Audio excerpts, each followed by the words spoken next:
storm, earth, and fire, heed my call.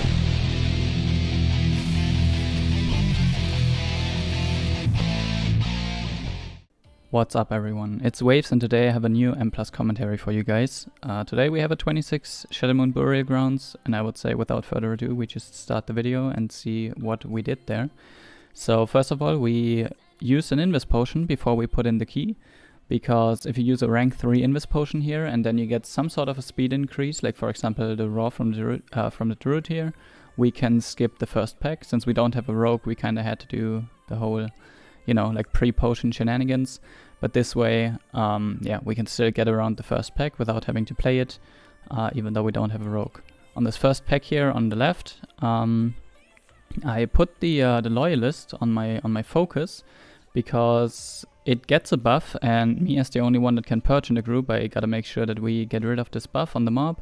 So I purge it right here. Ideally you would want to like focus your damage a little bit more onto the Void Spawn, like the big elemental there, because that is like the one that is the most dangerous in this pack. But I kinda just stick on the Loyalist here, just to make sure that I don't miss any of the buffs to purge them. Now I switch off of it a little bit to the Void Spawn. The thing is, I just really wanted to make sure that it doesn't have the buff for long, so yeah. There we go. Jelly unfortunately dies because the Void Spawn was alive for a little bit too long. Maybe if I had focused it a little bit more, then we would have killed it before it killed Jelly basically. So yeah, should definitely work on my targeting there a little bit. Maybe use a focus purge macro instead, and then just, you know, not target the Loyalist anymore. But yeah, now we snap the little Skitterlings here onto, well, the next pack of Skitterlings. And then we pretty much just chain that onto the next pack here, where we just have to make sure that we interrupt the Bone Mender. The other mobs are kind of dangerous, like even in Tyrannical in a high key, they can be kind of dangerous for the tank, so you gotta make sure that, well, they don't have like full uptime on your tank. Maybe you need to kite a little bit. Like for you as an Enhancement Shaman, you could also try to like CC it a little bit, help your tank get a little bit of distance, and yeah, most importantly, you want to keep the Bone Mender interrupted and then just cleave down the pack basically. You can see our tank is like moving back and forth a little bit here all the time. We also had leg sweep, we use Sundering here, and yeah, pretty much we just try to cleave them down equally so they die at the same time. The caster's already dead, so we don't have to worry about that anymore. And yeah, then once the pack is dead, we can go for the first boss, where we will also use our first Bloodlust of the dungeon. So yeah, there we go, we enter the first boss room, and this boss is pretty much the hardest there is in the entire dungeon in my opinion. The way it works is that sometimes it will like use its spells in a different order than you would expect it to, and that can be kind of dangerous, because the Whispers of the Dark Star that you can see, he's gonna do them in a second here, he's gonna do them now. That is where like big AoE damage is coming in, where if you don't have healing prepared for it, or like defensive cooldowns for the whole group, etc., then that can be very dangerous.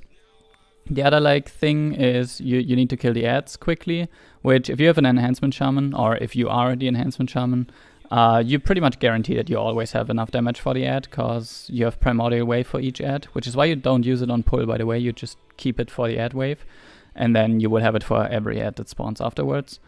Yeah, on this mechanic you just want to stand on that ring, so you get a shield, so you don't die from the mechanic. And pretty much the only thing that's like very difficult is the Whispers, to like not die to this. So you will see right here I used AG, we had parry. Pretty much you want to respect the mechanic and not like just die to it, obviously. So if it would always just do the Whispers when well, your little wigs or your DBM or whatever you use is telling you that it's going to be using it, then it would be one thing, right? But it's literally just sometimes casting it whenever it's not supposed to cast it. So that makes it a little bit worse of a boss fight, because this boss is legitimately smacking the tank. So it's kind of hard to not have tank deaths here. And obviously, I mean, you've all been there, right? Like if a tank dies, then it easily happens that the next person that gets aggro dies before you can battle rest the tank, and then it just spirals out of control. So yeah, pretty much every time it casts Whispers of the Dark, of the Dark Star, sorry, you can see how much we're dropping. It's also still Grievous week, so yeah, not the best thing to heal, I could imagine. But yeah, Crave is doing a good job here keeping us topped. The main point of why this is working out really well for us, in my opinion, is communication, in terms of like saying, you know, next Whispers is those cooldowns, next Whispers is gonna be those cooldowns, the one after that is those cooldowns, you know, like we have a good plan of what we need to use on what Whispers, basically.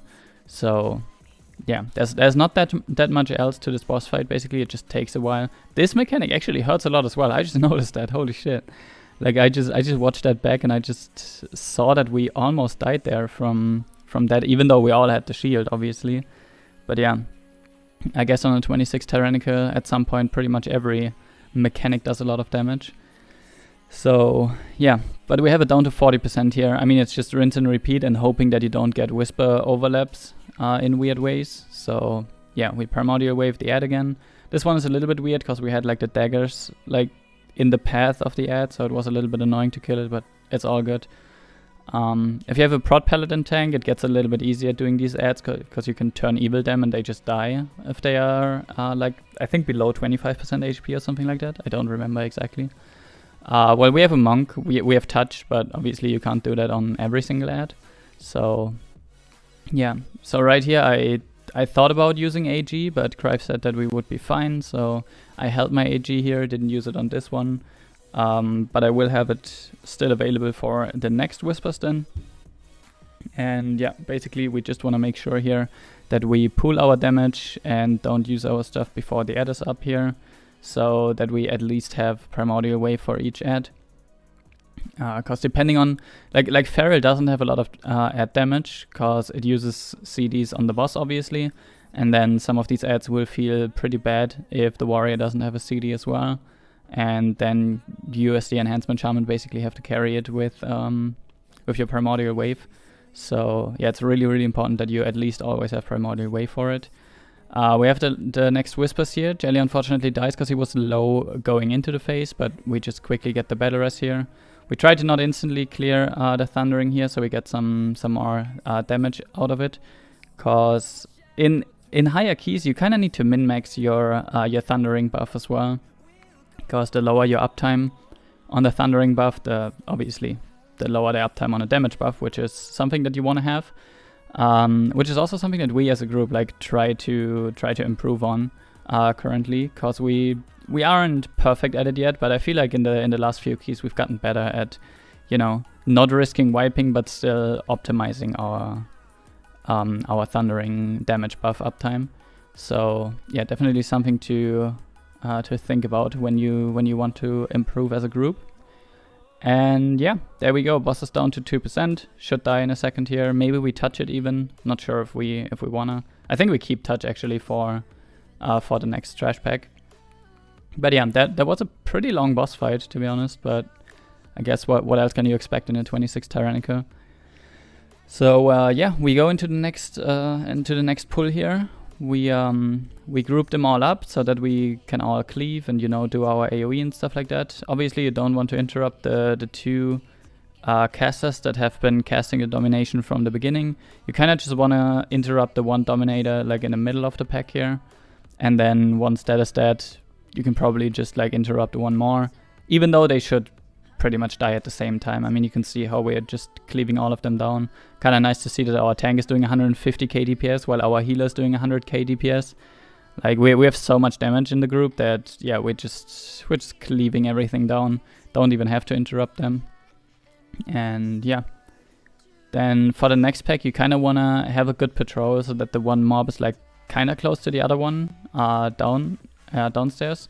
So it's already going down right now, the Exhumer, so we wait until they are a little bit closer, then we engage them. We trigger the two small mobs as well, which is really good for my Primordial Wave. So I get Lava Lash on all of them, and then, you know, we get the big Lightning Bolt, obviously, so we get the haste. And yeah, just a lot of things that you can like benefit from as an Enhancement Shaman, especially on this boss as well, because there's like these little traps around where you can spawn these like ghost ads. And what you want to do basically as an Enhancement Shaman is that you can you know, tell your group every time that you have Primordial Wave, you want to like free an ad or multiple ads for that matter. And then you can just, you know, get big haste out of the small ads and funnel everything like into the boss. I've talked about like the topic of funneling like a couple of times in the last few commentaries. But yeah, same story basically. You can see we activate the ad here. I interrupt it, and then we get Primordial Wave on it. I get my puzzle box, and then we get some haste from it. Also, not only do you get the haste from Primordial Wave from these ads, but you also have another target that has Flame Shock on it, which will stack up your Lava Lash stacks higher and or like quicker as well, and also obviously lower the cooldown of your Lava Lash, which is really good because you can funnel more Lava Lashes into the boss. What you can do here, by the way, in pretty much every key, is you can just stand in that vortex and use your Astral Shift, because you shouldn't need your Astral Shift for anything else in the fight, ideally. Sure, like if you mess up a mechanic or something and you can't get out of a swirly on the ground anymore or something, you can like panic Astral Shift it, but in a perfect world you wouldn't need that, right? So you might as well just create yourself more uptime on the boss to do damage, so you kind of just want to use that on the vortex there. I didn't do it in this key because it was a 26 Tyrannical. We've never played a 26 Tyrannical before, so I wasn't sure if it would kill me through wall. So yeah, since in a Shadowmoon, like, you pretty much don't have a time issue anyways, for the most part, I thought I'd rather just play it safe here. And then maybe if we get another 26, right, I can try it there when it's not that necessary anymore, that everything goes smooth, basically. So yeah, just something to keep in mind, that if you know that you can survive with it, you can create a lot more uptime by doing that for yourself, basically. So yeah, that's the next one. You can see I'm running out. Like it ticks me down quite a bit from just one tick that was like to what, 75% through an absorb. So like approximately half of my damage in one tick. Sure, I didn't wall here, but you know, you get what I'm saying. But yeah, as I said, no point, kind of just trying to play it safe. And we get a next ad here, so I can Primordial Wave it. Actually, we get two, which is kind of cool. So yeah, we wait for them to run in here, because I kind of fucked up my my Flame Shock tab targeting, because I didn't click the nameplate completely, so I kind of fucked it up. But it's all good. We just wait for them to come in, then we Lava Lash the boss to get Flame Shock on both of them, and then we could use our Primordial Wave properly there. Of course, even though these are 3 targets here, you still want to Lava Burst the boss. You don't even want these ads to die. Like 2 you can easily interrupt all the time. So yeah, the warrior also gains a lot of like boss damage, by the way, from having these ads, because once they die, or like once they get close to dying, he can like execute them and execute cleave onto the boss, which is really good. So yeah, that's why you can see the Arms Warrior also doing like a lot of damage there. And yeah, we get the last Void Vortex here.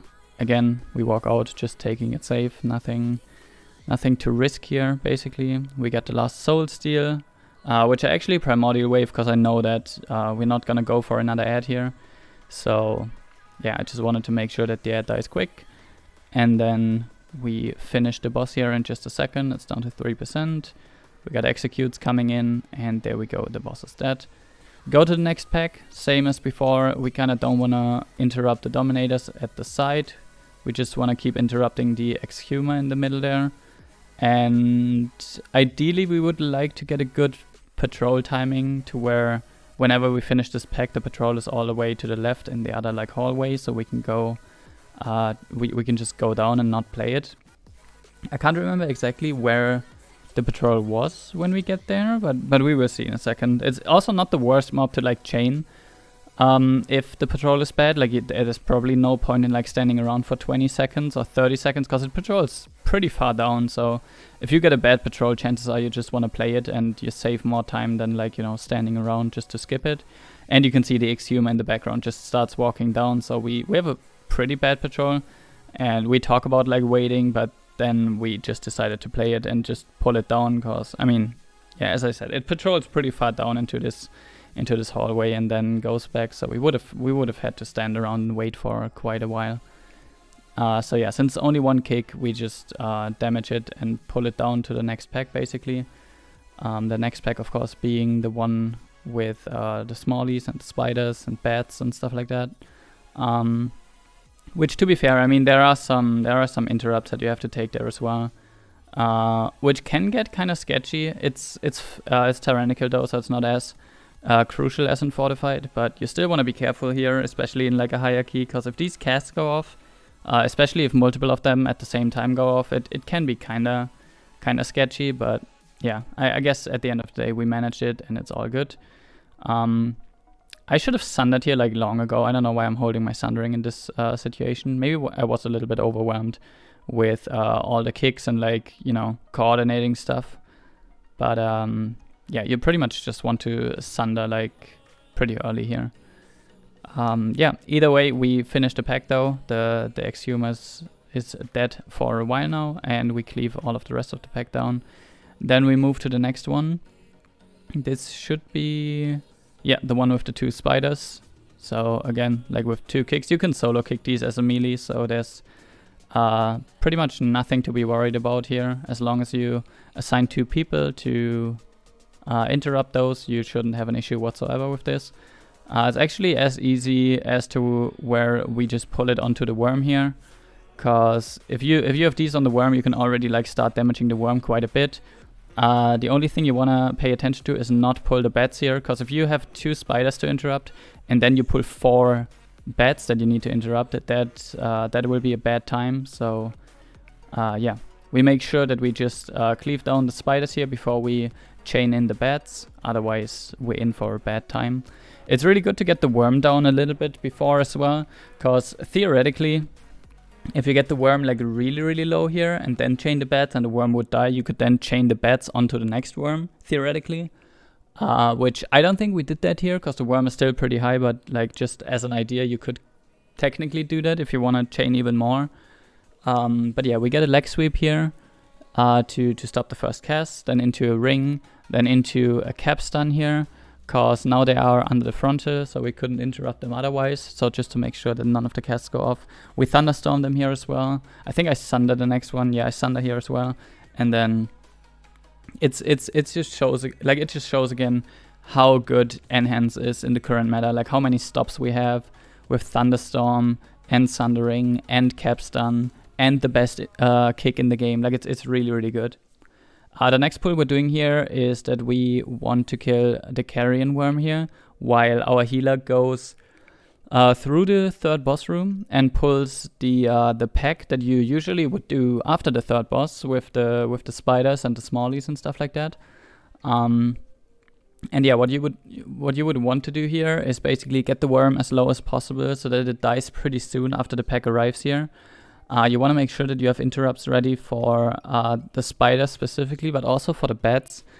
This can get kind of messy, and we're honestly not really that good at this pull yet. So yeah, we start to get interrupts here, but we had the healer get knocked off here, I think, if I saw that correctly, or it was Ace getting knocked off and the healer rescuing him. I honestly didn't see perfectly, but yeah, we have it spiral a little bit out of control. Crive dies. We get Jelly rest. We pretty much just try to like finish the worm here. That would be what we're trying to do at least. I had AG running, but AG runs out, so I can't really top the group anymore, and we end up wiping to this actually. In this situation, we probably should have just let Crive run and res us all. But yeah, we just released. I mean, we're all pretty fast classes. Like we have a druid, we have a shaman, we have a monk. So it's not that big of a time loss, I would say. At least the warrior didn't release, which is really good. And what I didn't know, what is actually pretty good in our situation here, is that the worm doesn't fully reset. Like the worm doesn't go back to 100% HP, which is really good. Because, yeah, if that went back to 100%, that would be pretty annoying. But, yeah, the worm is still at like, I don't know, like 40% HP, 30%, something like that. So, yeah. I'm down here again, and I start resing Jelly. Actually, I don't know how Crive is behind us. I don't know where he was or why he was not in front of us, because I thought he died first.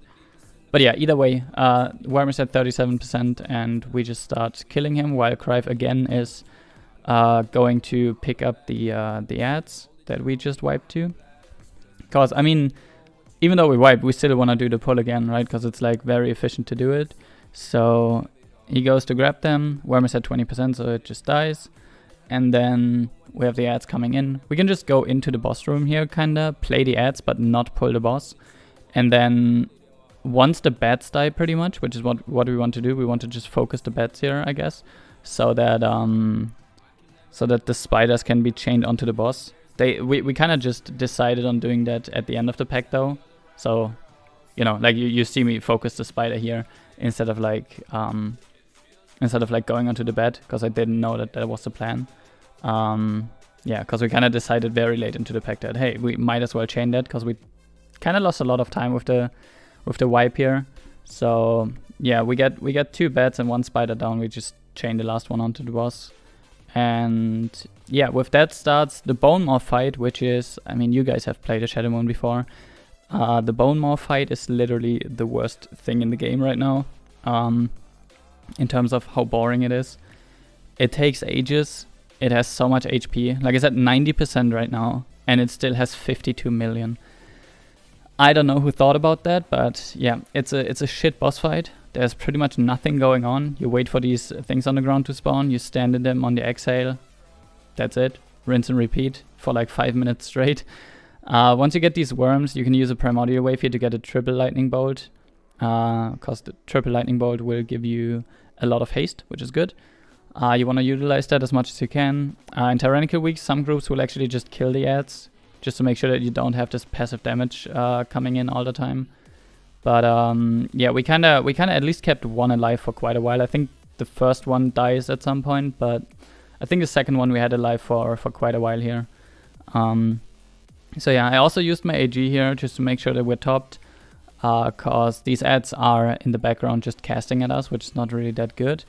Crive drop's pretty low here, but I think we should be able to stabilize here. As you can see, it's nothing like too crucial, but it ramps up over time if you just have these ads alive all the time. So that is why we move over here on the inhale, to not stay on the boss, but rather just switch over, get at least one of the ads out of the way here.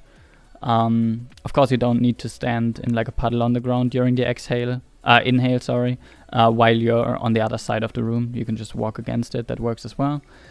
Then we decide to just leave one of the ads up though, so that we can, you know, get cleave out of it. And yeah, move back over to Bone Maw. You can see the damage I'm funneling out of these ads is kind of nice. That I'm actually still doing 70k here. Of course, the damage is not that high on this boss, because every time he, like, you know, submerges, you lose a lot of damage because you don't have uptime basically. And yeah, as I said, I mean, we're in this fight for like what, 2 minutes 20 now, and the boss is literally at half HP now. It's a really, really long boss fight, and honestly, even right now sitting here commentating it, I'm like, what do I even say? Like, what do you even say to this boss fight? Like, it's so annoying. But well, I guess it is what it is. Sometimes you also have to have bosses like that in the game. Actually, you don't. Like, you could just make fun bosses that are not tedious to kill, and that don't take 5 minutes being a training dummy, basically. But yeah, I don't know. Maybe this is like, maybe for some groups this is not as easy of a boss fight. Maybe it is. I don't know. But yeah, either way, boss is down to 36% now. We still have the ad alive in the background. It's also annoying that you have to replace your Wind Fury Totem quite a lot here. I'm not sure if that is only due to outranging it. I don't think it is, because I think that the boss... Wait, is it dying now? Is the body slam killing my totem? It's not. Okay, so then I think it's the I think it's a corpse breath. Like those swirlies on the ground, I think those kill the totem, if I'm not mistaken here. I could be wrong, but I think that's what it is.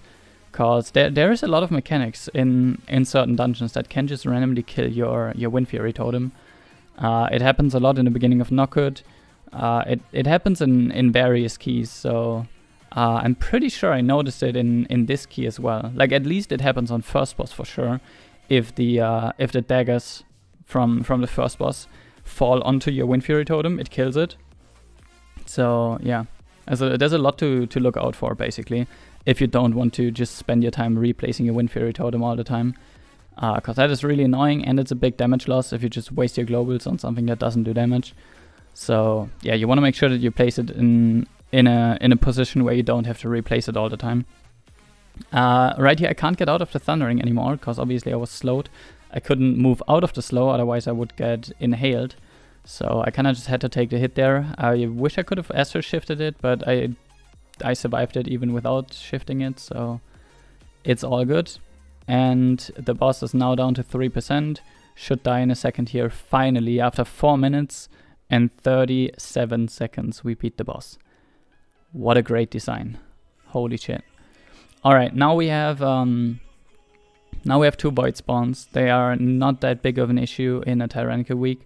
They are still not completely free, but there's one thing that you can do, especially with the full melee group, it gets pretty easy. If you play the eruptions, like the swirlies on the ground, stacked on the tank and then just move in a circle, it makes these mobs like 200 times easier, I swear. Like, look at us, we're all perfectly stacked, and then we just start moving in a circle as a group. And that's all there is to it. We don't have swirlies in a bad spot, we can just walk around it. The healer is just in the background, has us all stacked, which is really good for an evoker healer as well, because he has an easier time healing us if we're all in the same spot. Next void eruption spawn, and we just walk as a group again. No one is moving ahead, no one is slacking behind, and we just kill the first void spawn, and now we have only one more to focus on, and then we can go to last boss. So we've had some messy keys here, just because of like how we played these void spawns. We had some deaths here before, and then ever since we started like properly stacking, we didn't have any issues anymore. So yeah, definitely something I can recommend doing here on the void spawns. And then we move into the last boss room, get everyone topped. I think we even take a second to get full mana on the healer here. And yeah, then we have pretty much 5.5 minutes for last boss, which yeah, we get a feast here because I don't think we had mage food or whatever, so we needed mana on the healer. But yeah, 5.5 minutes when we pull the boss, which ideally should be enough for a last boss in Shadowmoon, even on a high Tyrannical key. So yeah, it's pretty much all about the baits here, that the healer is baiting correctly. If you get bad baits, the fight can spiral out of control quite quickly. So yeah, you definitely want to make sure that the baits are correct. On these Ritual of Bones walls, you can get a lot of like a lot of primordial wave stacks if played correctly. Like this one was pretty bad, so I only got 4. Because the boss wasn't perfectly on one of the ads. If the boss is perfectly on one of the ads, you can Flame Shock 1, Primordial Wave 1, Lava Lash Flame Shock spread 1 from the boss, then Flame Shock another 1, and then you will get Lightning Bolt on 5 targets basically. You could theoretically wait a little bit longer as well and get a 6, but I've noticed that that sort of like rotation works best. Like you already have it on boss, Flame Shock 1, Primordial Wave 1, Lava Lash spread 1, Flame Shock another 1, and then Lightning Bolt 5 targets. That works great for me. That's the recipe that I've went with basically, and it works out really well. Unfortunately, we have Kryvdai here. We rest him. You can see Flame Shock 1, Primordial Wave 1, Lava Lash spread 1, and I actually just Lightning Bolted then. I didn't go for the last Lava Lash here. I don't know what the reason, for the last Flame Shock here. I'm not sure what the reason for that was. I think it's because we didn't have a lot of damage there on that specific ad set, because we had to like stabilize after Kryv got rest. So if I take one more global to like, you know, spread one more Flame Shock and stuff like that, the ad takes longer to die. You kind of just want to do that so you can produce more boss damage from the haste. For just killing that one ad, it's sometimes not ideal to like waste one more global to get more haste. So if you're like in a dire situation where you really need to kill the ad quickly because like the rest of your group doesn't have damage, you might as well just not go for the 5 targets and maybe just take 4 just to make sure that it dies quickly. But yeah, again, we Flame Shock 1, Primordial Wave 1, wait here for the boss to get closer to the ad. Actually, I didn't wait. Alright, because the boss was a little bit far from the ad, so I just, again, Flame Shocked it. Like, you can alternate that whatever to whatever you need at the moment. So, we can see that, like, throughout this boss fight, I'm just playing the safe route to get ad damage quickly. I think I just didn't want to risk it here to just squeeze out 10% more haste, and then risk that the add is gonna be an issue because it pushes us to the wall. So yeah, maybe if we stabilize a little bit more in a second, I would go for the 5 targets again, because it is pretty beneficial if you do, but it's not the end of the world if you don't. So I think we get the last bait here. So Flame Shock 1, let's see what I do. We Lava Lash spread? Nope, didn't get it. Alright, this one is completely scuffed. Alright, we go for the 4 targets again. I don't know, maybe not, maybe I was just nervous, man, like, because it was my first 26, you know? First 26 key, we have 2 minutes left. Boss is kind of still alive, kind of sketch. Maybe I was just nervous. Get a bait here in the middle of the group, could have killed us there as well if we didn't react quickly.